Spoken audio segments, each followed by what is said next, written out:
What's up mga kamaster? So ngayon po mga kamaster ay gagawa po tayo ng pamain, no? Ay papakita ko po sa inyo kung ano pong klaseng pamain po, no? So ang ating gagamitin po pala ay ito, hook na may butas.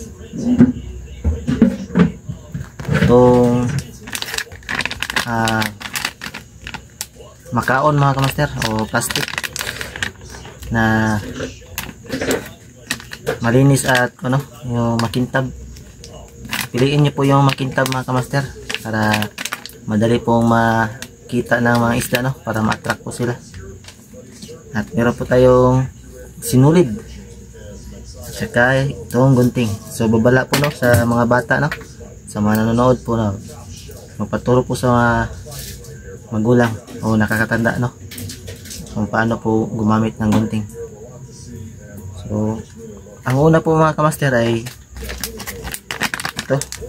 itong plastic. Gugupitin po natin mga kamaster para gawin nating pamain, no? Simple lang mga kamaster ang ating paggawa, no? Hiwain lang po natin to ng mahaba mga kamaster. Yung sukat ng isang matambaka siguro na maliit, yun lang ang ating ipapain mga kamaster, no? So ito po, ayan, no?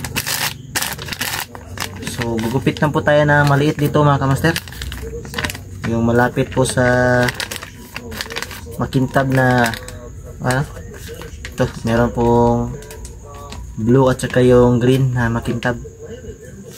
So dito po tayo magkakat mga kamaster para gawin natin pamain, no?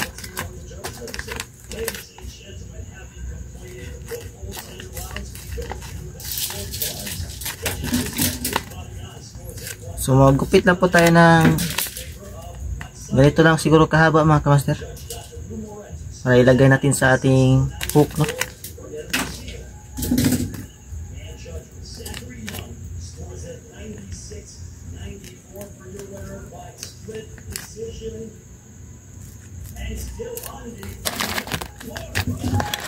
Sukatin po natin, no, sa hook natin. Ito lang, no? So ganito lang po kahaba mga kamaster yung kanyang taas, no? Yan. So gugupitin na po natin mga kamaster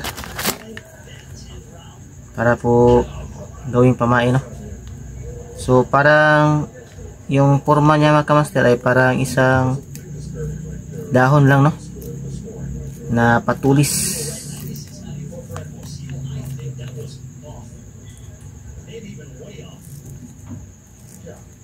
Sa nasubukan na po namin ito mga kamaster at legit po ito, no, na makakakuha po talaga kayo na gamit po itong pamain mga kamaster. So wag niyo na po yung itatapon, no, yung mga plastic na nagagamit po ninyo, at kung mapakinabangan po ay gawin niyo po, no? Yan. Oh. Yan mga kamaster, ganito lang po. So yung may kulay mga kamaster ay dito po sa loob, yung kulay silver ay dito sa labas. Yan. Yan mga kamaster, oh. So hindi po ako magtuturo mga kamaster kung hindi ko po ito nasubukan, no? Pero legit na po ito mga kamaster at nakahuli na po kami ng ganito, no? Sa pamagitan lang po ng ganito pamain. At tatalian na po natin mga kamaster. Oh, ganito lang, oh. Tali lang ng sinulid. Yan. Yan, mga ilang bisis lang siguro mga kamaster para yung ating pamain ay hindi matanggal, no? Atin po itong tatali po sa hook o taga ng mabuti mga kamaster. So dalawang bisis mga kamaster para siya ay matibay po talaga, no? So una po, so ito yung pong pangalawa na ating itinali po ang lubid o ang ating hilo o sinulid mga kamaster sa ating pamain, no? Yan. Depende na po sa inyo mga kamaster kung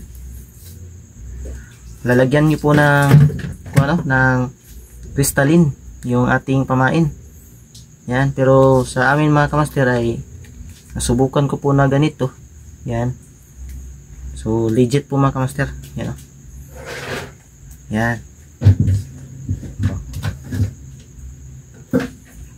Yan, yan, yan po yung kanyang forma mga kamaster. So itatali niyo po yung nylon dito at yun.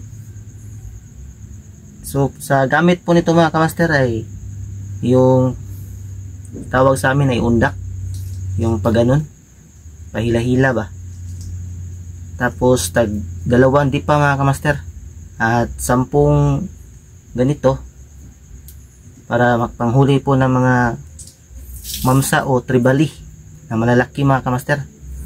So noong ginamit ko po ito mga kamaster ay nakahuli po ako ng mahigit 4 na kilo, no, isang tribali o mamsa.